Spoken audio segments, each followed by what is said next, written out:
Welcome to the First Time Homebuyers podcast by Loan Pros. I'm Phil Mastriani, a mortgage loan originator and licensed real estate agent, here to help you become a more informed homebuyer. Thank you for listening, and please head over to loanpros.io for more articles, information, and our contact information if you'd like to speak directly to us. Today, we're going to be talking about ways to save for a down payment on a house.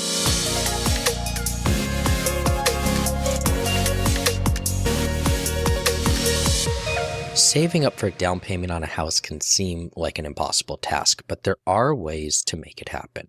By following a few simple tips, tricks, you can reach your savings goal in no time. Most of these options will end up taking about a year or more to save for a down payment, but it's a small price to pay for the opportunity to buy a home. But let's start by talking about how much you actually need to save up for. For most people, a 20% down payment is ideal. This gives you the best chance of being approved for a mortgage, avoiding paying private mortgage insurance. It guarantees a large amount of equity in your home that you can leverage in the future if you ever need to. If reaching that full 20% is just not possible, there are a lot of options still for you. You can put down typically as little as 3.5% with an FHA loan, and that's what a lot of first-time home buyers do. However, you will be required to pay mortgage insurance, and you are going to have a lot less equity in your home when you move in. In addition to a down payment, you also need to have money saved up for other costs associated with buying a house, such as closing costs. These can add up to thousands of dollars, so it's important to factor them into your savings plan. Expect to pay upwards of 2 to 3% in closing costs on top of your down payment, so that usually means you're looking at anywhere between 5.5% to 6% and upwards of 7% that you'll need to have available to purchase a home. Now that we've talked about how much you need to save, let's talk about some ways to make it happen. I'm going to talk about 8 different tactics, but you can combine some of them together to make it happen even faster. All right, let's start with number 1, automate your savings. One of the best ways to save money is to have it taken out of your paycheck automatically and deposited into a savings account. This way, you won't be tempted to spend the money. You can also set up automatic transfers from your checking account to your savings account so that you're always putting away money. It may not seem like much, but if you can save $150 from each paycheck, that's an extra $3,600 per year. Talk to your HR department. They can usually set up a second account to deposit into directly from your check. Your bank can also set up a schedule to transfer money on your payday so you don't have to worry about it. The second is making a budget, and this is something you should be doing anyway. But in order to save money, you need to know where your money is going. Track your spending for at least a month or two and see where you can cut back. Once you have a good idea of where your money's going, you can create a budget that will help you save. You may be surprised just how much you're spending on things like food, clothing, and entertainment, so look at areas that are non-essential and try reducing these by 50%.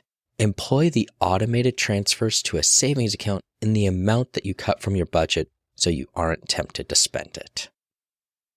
Our third is to cut back on expenses. Going along with the previous strategy of diving into your budget, you can work on lowering your expenses. And this is where it's really important to take a hard look at what you're spending on essentials. So I want to break this into 3 areas. The first is housing, then transportation, and then recurring bills. So let's start with housing. Really consider where you're living. Renting does allow for flexibility, and finding another rental that's just a few $100s less a month could give you that extra savings you need. Consider a lease in a different area, or possibly smaller, older, or maybe with less amenities. You can also consider taking on a roommate, splitting costs with someone, even for a short time period. That can greatly impact your savings ability. The second is transportation. A high car payment can often be something that really makes it hard to save.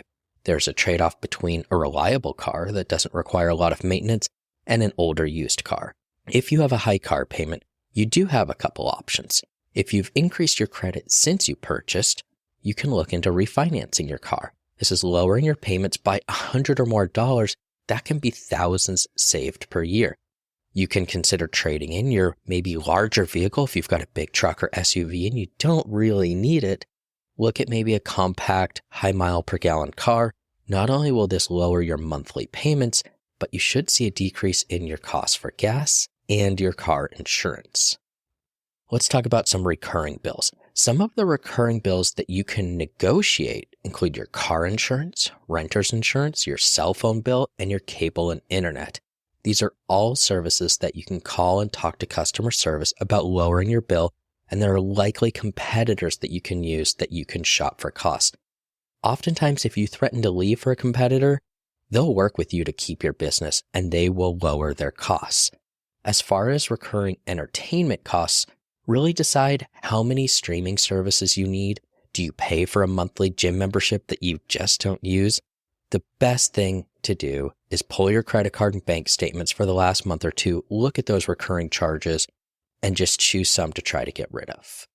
For the fourth item here, it's increasing your income. Now, this may sound like a no-brainer, but making more money allows for you to save more, of course. There's a few different options on this. You can try for a better paying job or work towards a raise at your current job. That's an entire process on its own, but if you haven't had a pay increase in some time, several years, it may be an easy opportunity for you to ask for one. Also, if they've hired new people at a higher rate than you're currently getting paid for, you may have an easy argument for an increase. Oftentimes people take on a second job, whether that's part-time or full-time. If it's something that you can do it just for saving up for your down payment. Working a part-time job of 20 hours a week at $12 an hour is almost $10,000 in extra income a year. Couple that with some of the cost savings and you could have your down payment saved in a year. The key here is not to spend that extra income, but work to put it away in savings and stay living within your same means. Fifth option here is take advantage of company-offered incentives like a 401k. If your company matches your 401k contributions, it may be a way to accelerate your savings. Many companies will match upwards of 4, 5, 6% of your paycheck. This means that for every dollar you put in, they'll also put one in. Often there's a vesting period, meaning their matched amount isn't yours for a specified period of time. That can be as little as the same day, as much as several years. Since your 401 contributions are pre-tax, they often don't impact your paycheck as much as simply moving money into a savings account. Combine that with company match and the managed nature of the accounts, you'll often see your account grow much more quickly than just a standard savings account. This isn't a quick plan. Often people save for years in their 401k to get at the point where there's enough balance to use for a home down payment. Start early. Even contributing just 1% of your paycheck will have a bigger impact than you might think. Some companies also offer down payment assistance to their employees. If your company doesn't, talk to your HR team or your boss about it. It may be an incentive they're willing to consider to help keep more people on in their company, increase employee retention rates. Number 6, consider a side hustle to make extra money. So similar to taking on that second job, these are a little bit more of contract type roles. A quick note about this, you may not always be able to use this as part of your income calculations when applying for a loan. Consider this only as a great way to get those extra savings you need, but there are a lot of extra restrictions about how contract or inconsistent work can be calculated as income with many loan programs. So let's talk about some of the more popular side gigs, side hustles that you can do. First is delivery or a driver like Uber or Lyft. Lets you work really whenever you want. Add an hour or two before or after work to earn a few $100s every week. You can also consider doing Uber Eats, DoorDash, Grubhub, or Instacart as a shopper or food delivery. Many of these jobs end up paying anywhere around $15 an hour, but depend highly on tips and consider your cost of doing business with the wear and tear on your vehicle and gas costs. The next is freelance writing. There are many sites that allow you to get connected with companies who need writers. Some pay per word, others pay a flat rate per article. Depending on how good and fast of a writer you are, some people make six-figure living just doing contract writing. Social media consultant. Have graphic design skills or really just know your way around social media? Many companies are paying people to handle their social media for them. Consider talking to a local business, which maybe don't have a good presence, and pitch them paying you monthly to take care of it. Everywhere from restaurants to small businesses, they all need someone to make sure their social media is taken care of. The next is event planner. Everything from doing wedding coordination to even travel agency. Most work can be done on a phone or tablet, does require a lot of attention to detail, but can be rewarding and make a good amount of money. Dog walking or pet sitting. Long-term pet sitting or regular dog walking can be a great extra source of income, especially if you're a pet lover or you already have pets, and it makes it really easy because you already have all the supplies. There are sites that will help connect dog walkers with pet owners. Do some Google searching, you'll find a few of those. Car or home cleaning. You can start a business offering to clean other people's homes or cars. This can be done on your own schedule and doesn't require any really specialized equipment other than maybe some of the cleaning supplies that you may already have on hand. Larger homes and car detailing can start adding thousands in income with just a single booking a week. Talk to your real estate agent that you already have. Oftentimes they're in need of people who need move out or move in cleaning, and those are several $100s, and that either prepares for someone leaving or coming in. If you have a lot of people that you know that are renting and moving around a lot, oftentimes they want someone to help deep clean before they move out to ensure they get their deposit. So you may already have a network of people that you can start offering this service to. And the last here is baking or cooking. Often you just need a basic permit from the city or county and a business license, which usually costs less than about $100 to get started. But if you're one of those that are good at making holiday or unique treats, you can start selling them locally, online, local fairs or farmers markets. Facebook neighborhood groups are great ways to get your name out there, and you may be surprised how much people enjoy your unique creations. Everything from cookies to muffins or cupcakes, charcuterie boards, jams, jellies can be made at home and sold for a profit. The next major section here is tax refunds and making sure they go straight to your savings. If you get a sizable tax refund, it's really tempting to use that for things like vacations, down payments on a new car, things like that. But the average refund in 2022, according to the IRS, was over $3,000. Taking the whole thing or even just half of it can get you a jump start on your down payment. Any other type of stimulus may also make sense to just drop directly into your savings account. Pretend like it didn't even happen and use that money towards your down payment. The last option is a gift, and this may sound like something that you wouldn't expect to be able to get, but many churches or local organizations actually have gift opportunities. Also, consider family members who might be able to help you out a little. Even $500 can make the difference when you've been saving for a year or more to help put you over the top. Some cities or counties have grant programs that are not tied to a specific loan that helps first-time homebuyers. Often you have to be a resident of the city for several years, and there may be other limitations, but it's definitely worth checking your local city and county for any programs that they might offer. Now, I want to run through some of the numbers to give you an idea of how these all work.